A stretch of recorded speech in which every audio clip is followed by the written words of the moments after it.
Hey everyone! Welcome to our A1 German class. Today, we'll cover how to ask for and give directions.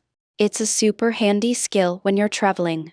We'll kick things off with a quick dialogue, then dig into the key phrases and vocabulary. Just a heads up, German grammar can get tricky, but we'll tackle it together. The main goal is to communicate effectively. Guten Tag everyone, and welcome back. Let's quickly jog our memories. We've already learned. Means old. Means to have. Ja, Are years. Means how. der Is you. Beruf, Is profession. bin, Means I am, and du bist. means you are. Fantastic. Today's lesson will build directly on these essential building blocks, so let's get started. Ich bin 20 Jahre alt. Ich bin 20 Jahre alt.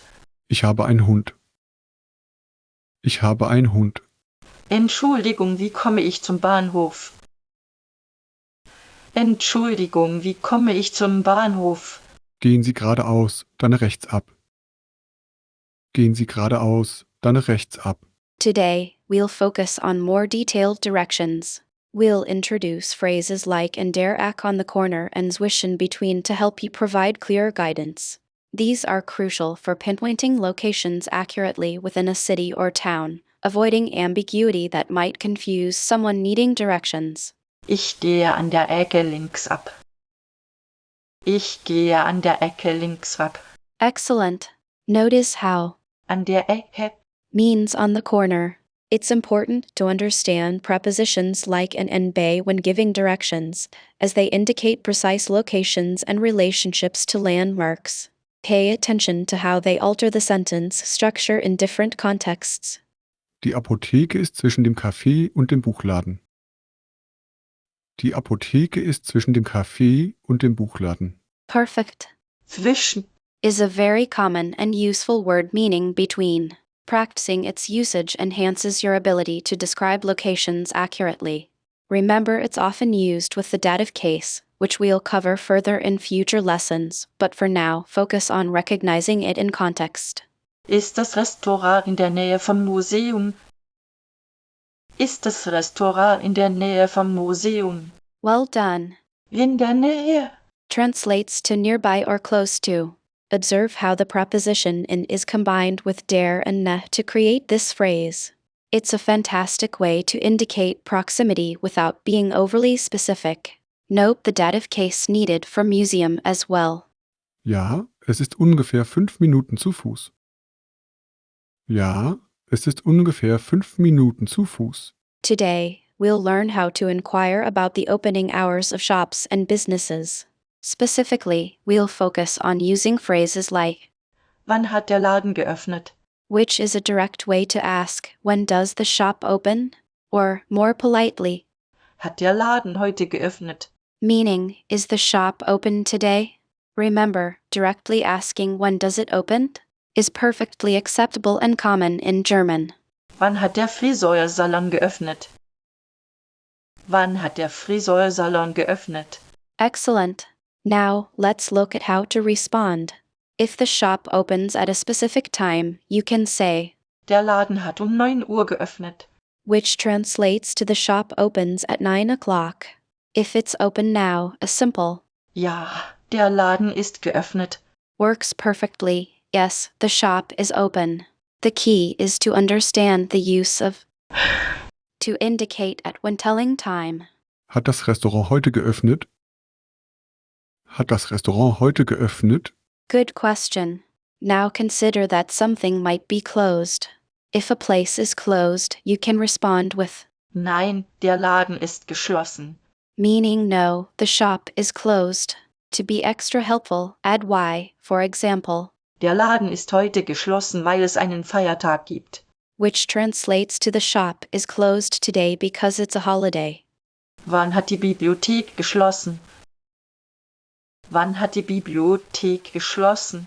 Very good. The response can be, Die Bibliothek hat um 6 Uhr geschlossen. the library closes at 6 o'clock. Notice again the use of to specify the time. Alternatively, you might want to clarify the closing day. Die Bibliothek schließt am Sonntag um 5.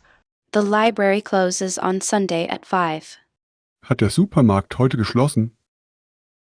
Hat der Supermarkt heute geschlossen?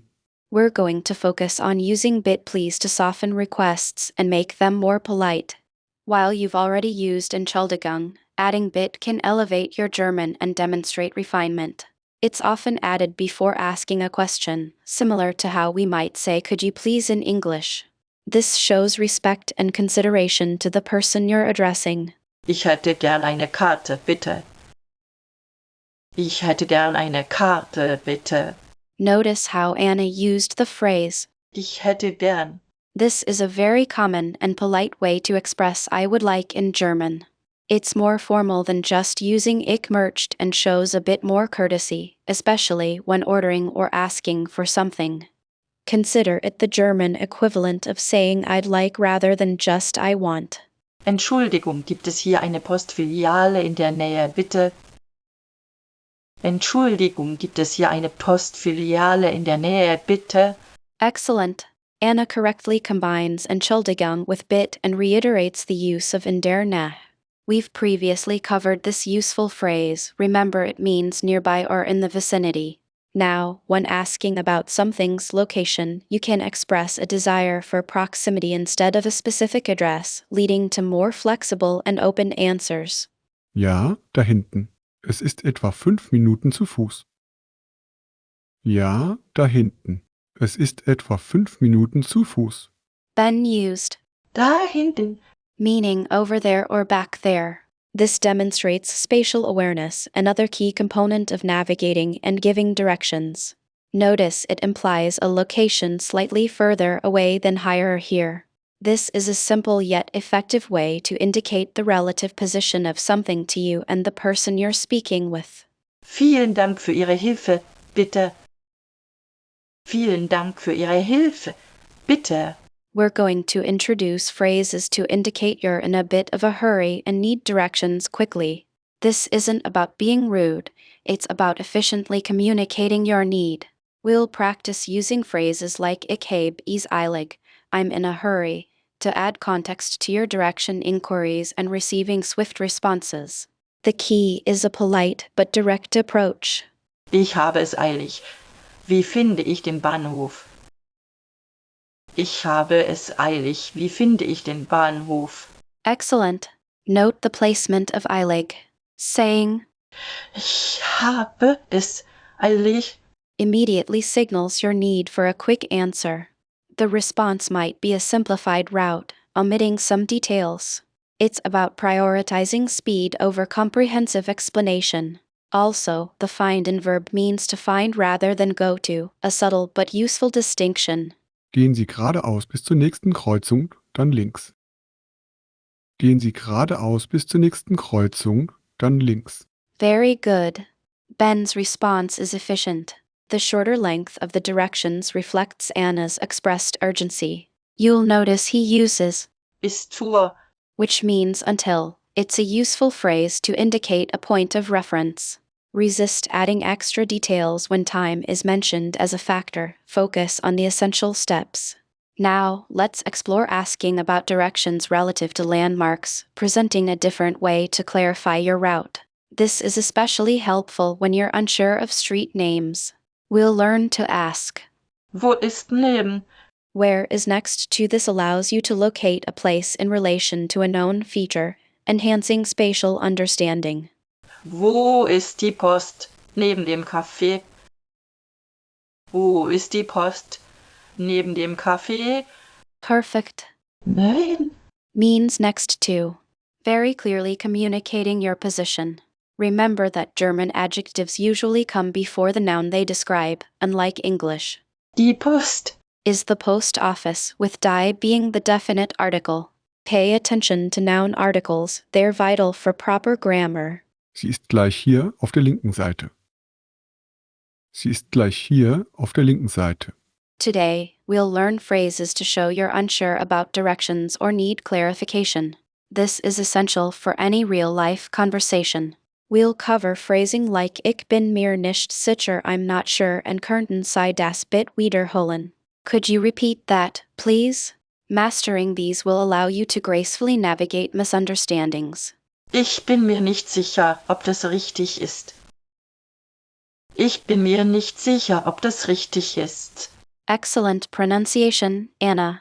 The phrase Ich bin mir nicht sicher, ob das richtig ist. is perfect for expressing doubt. Note the subtle intonation, a slightly questioning tone conveys uncertainty more effectively. Remember to use ob to introduce the clause expressing uncertainty. Könnten Sie das bitte wiederholen? Könnten Sie das bitte wiederholen? Very good, Ben. Könnten Sie das bitte wiederholen? Is a very polite way to ask someone to repeat themselves. The use of könnten conditional of können makes the request more courteous than a direct wiederholen Sie das repeat that. This showcases your understanding of German politeness conventions. Entschuldigung, ich habe Sie nicht richtig verstanden. Ist es weit? Entschuldigung, ich habe Sie nicht richtig verstanden. Ist es weit? Excellent combination of phrases, Anna. You've successfully combined acknowledging a misunderstanding Entschuldigung, ich habe Sie nicht richtig verstanden. with a question about distance. Ist es weit? This shows an ability to adapt your language to multiple conversational needs. Weit means far, directly relating to distance, a key concept when getting directions. Nein, es ist nicht weit. Nur ein paar Straßenzüge weiter. Nein, es ist nicht weit. Nur ein paar Straßenzüge weiter. Perfect, Ben. You used Nur ein paar Straßenzüge weiter. a colloquial and natural way to express a short distance. Straßenzug signifies city blocks.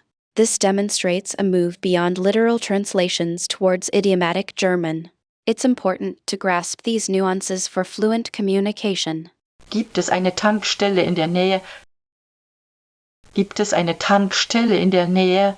Very well, Anna. Gibt es eine Tankstelle in der Nähe? Is a direct and effective question for locating a service. Notice the use of gibbed ease, which means is there. This structure is crucial for asking about the existence of anything, stores, services, people. It's a building block for many common questions. Excellent response, Ben. Nein, ja. Right here is a very common and useful phrase. And Auf der linken Seite. clearly indicates the post office is on the left. Combining relative location phrases like these, next to and on the left, allows for precise descriptions of a place's position. Great job! Let's break this down. Emily starts with, Entschuldigung. which is just a polite way to say excuse me before asking something. The key phrase is, Wie komme ich zum Bahnhof? which translates to how do I get to the station? This is the go-to structure for asking for directions. Notice the word zum, meaning to the. It's a contraction of zu and dem. Mastering this phrase is a significant step towards feeling comfortable while traveling in German-speaking areas. James replies with, Nicht weit. which means not too far. Figuring out how to describe distance is essential.